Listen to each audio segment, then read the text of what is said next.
They called it the City of Pleasure, and it really was. But in one single day, Pompeii's wildest dreams turned into a nightmare of fire, ash, and frozen desire that the world wouldn't uncover for nearly 2,000 years. Imagine walking through a city where every wall whispers secrets of desire, pleasure, and forbidden fantasies. Then, in a single horrifying day, the entire city frees, sits people, passions, and private lives locked forever in stone. That's not a movie plot. That's Pompeii. Let's step inside the city that died in pleasure and fire. In 79 AD, Mount Vesuvius erupted without warning. A thick cloud of ash, smoke, and toxic gas rolled down the mountain, swallowing Pompeii whole. Within hours, the city vanished. For centuries, people forgot it even existed. When it was rediscovered in the 1700s, archaeologists expected to find temples, villas, and markets. They found those, yes, but they also uncovered something else. A city obsessed with sex. Everywhere they dug, they found erotic paintings, sculptures, and even explicit graffiti. Pompeii turned out to be one of the most sexually open societies in ancient history. If you visited Pompeii before the eruption, you wouldn't need to sneak around to find adult content. It was in plain sight. Walk into a tavern, there might be a painting of a couple mid-act right above your drink. Enter a public bath, you'd see frescoes showing positions straight out of a modern adult magazine. Even street signs sometimes used erotic imagery to point travelers toward brothels. This wasn't considered scandalous, it was normal. To Romans, sex was a natural part of life, not something shameful or private. Among all the discoveries, one building drew the most attention: the Lupanar, or House of She-Wolves, the Roman term for a brothel. This wasn't some hidden underground place. It was a 2-story building right in the city center. The Lupanar had about 10 small rooms, each with a stone bed covered by a thin mattress. Above each room, vivid paintings showed different sexual scenes, not just for decoration, but as a kind of menu for clients. Visitors could choose what they wanted by pointing to the image. And here's what's fascinating.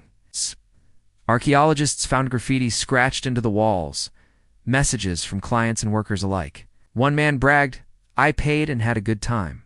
Another simply wrote, "Restituta here was the best." These details show us that ancient Pompeii had an organized sex industry, where both male and female workers served all kinds of customers as slaves, merchants, and travelers. You might think erotic art would be confined to brothels, but in Pompeii, it decorated family homes too. In the Villa of the Mysteries, frescoes showed religious rituals mixed with sensual imagery. In others, homeowners proudly displayed statues of Priapus, the Roman god of fertility, showing off his exaggerated manhood as a symbol of wealth and luck. One of the most famous pieces from Pompeii shows Priapus weighing his large phallus on a scale next to a bag of gold.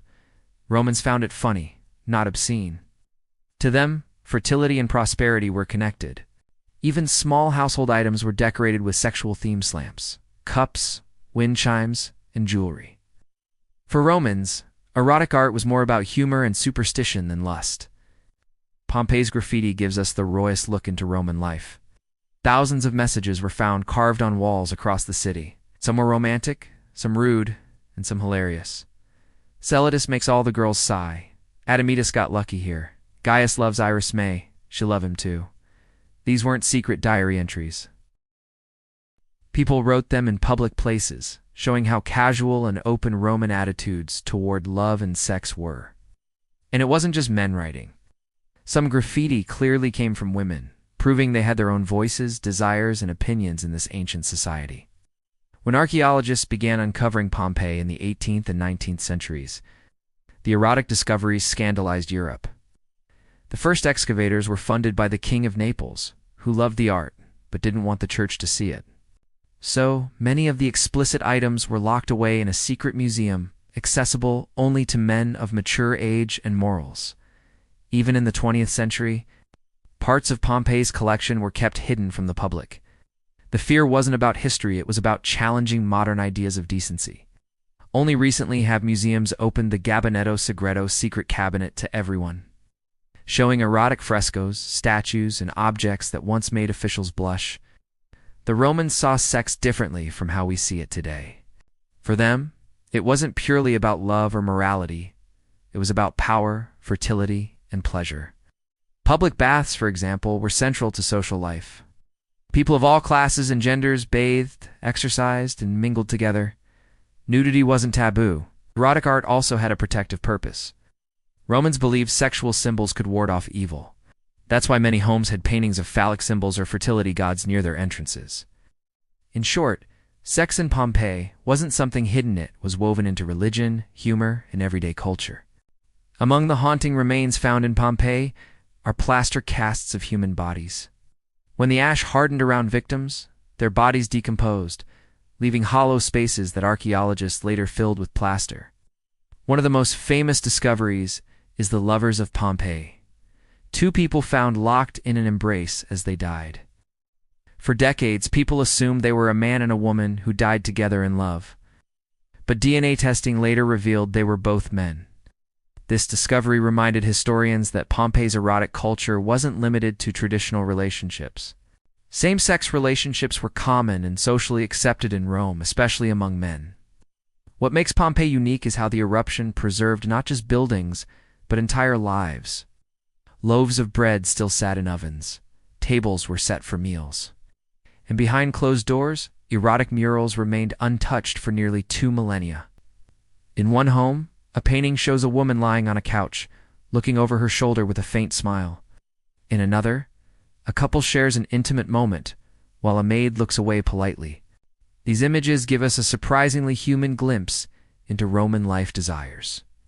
Humor and emotions that haven't changed much in 2,000 years. Pompeii's openness might shock us today, but to its citizens, it was just normal life. They didn't separate pleasure from daily routine or treat sex as shameful. That doesn't mean everything was perfect.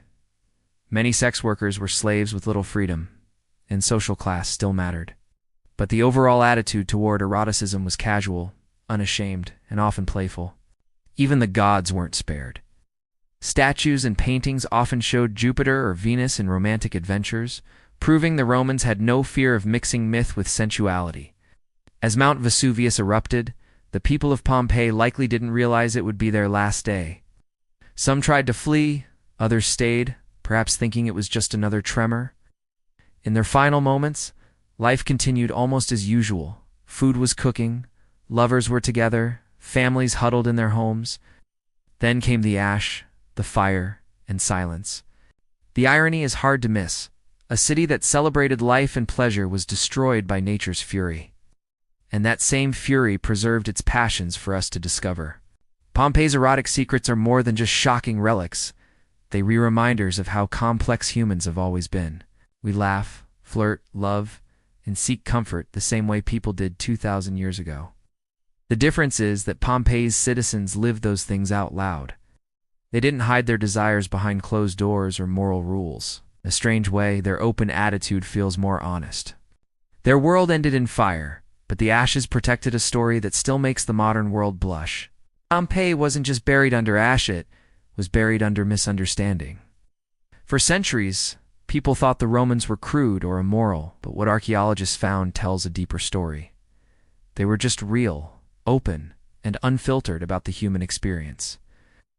The city that died in pleasure and fire continues to live as one of history's greatest teachers. It shows us that civilization isn't just built on temples and politics, it's built on people. Their emotions, their humor, and yes, even their desires. Pompeii reminds us that time can destroy cities, but never the truth about what it means to be human. If you enjoyed uncovering this hidden chapter of history, don't forget to like the video, share it with your friends, and subscribe to Throne of Scandals. Because behind every empire lies a secret, and behind every throne, scandal waiting to be told.